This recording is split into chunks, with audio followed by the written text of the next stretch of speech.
when you step into the game of trading, you step into the game or it's like a game, the market game. And you should know how the rules in this market work, but also who are the players.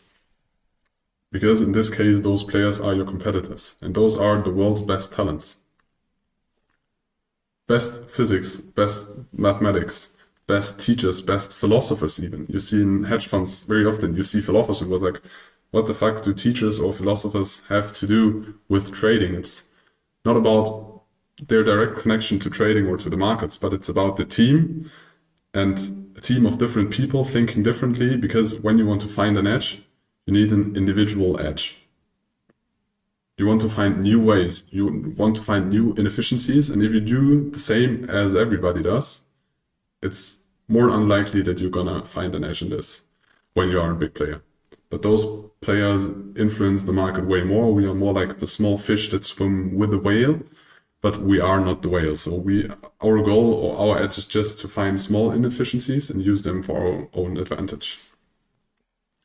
Furthermore, we have quantitative macroeconomic specialists, so people that focus 120% of their time only in macroeconomics, analyzing the different politics, the different societies, the different fundamental data that is published, also creating their own fundamental data that is not published by central banks or politics or other institutions. And you don't have the time and resources to be as good as them, because there are people only focusing on macroeconomics, and you need to stick together everything so you don't have the same quality. So also in this, you have a disadvantage if you step into the game. Furthermore, they are managers with trillions of assets, and they have an impact on the market. You don't. It's just a fact. Doesn't matter how big and how rich you are as an individual, it's very unlikely that you watch this course and have an influence on the market.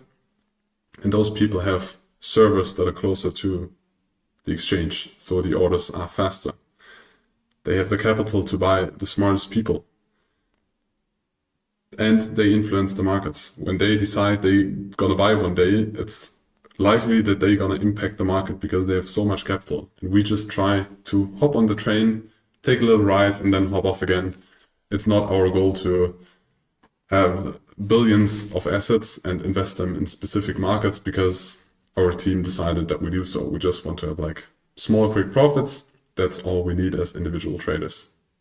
And you have high-tech participants, high-frequency trading. This is infrastructure that we as individuals nowadays cannot nearly compete with, because there are internet systems worldwide that only transfer data between exchanges to use the arbitrage and just to send orders, because there are very complex techniques. For example, when I send an order for my MacBook, I have like different points where the order gets sent to. And you can read a book about, I think it's called Flash Traders, Flash Boys.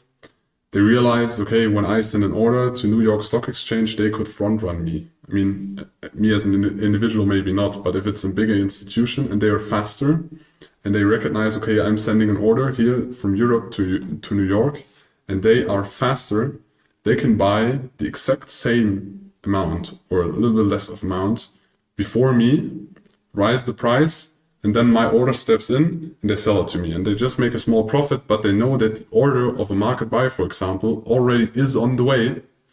So they can lift the price and then sell it to me. So there are a lot of complex technical possibilities that we cannot compete. And those players are also in the market. They also make money. The money needs to come is from somewhere, because it's just about money going from one hand or individual or company to another, and not actively creating wealth or creating money. It's just shifting the accounts in this. But those are the participants we compete with. You need to realize this. So the game can't be easy, and I hope you realize this by this point. Our advantage is that we are way more flexible. We don't influence the market because we are too small. We are very flexible in our decisions. We don't have large compliance processes in the background, and we don't have trillions under assets or under management that we need to invest in assets. The asset don't care if we buy or sell because we're too small. So those are the advantages that we as small traders use in the markets. But it's still very good to know who are we competing with? And those are the guys and institutions we compete with.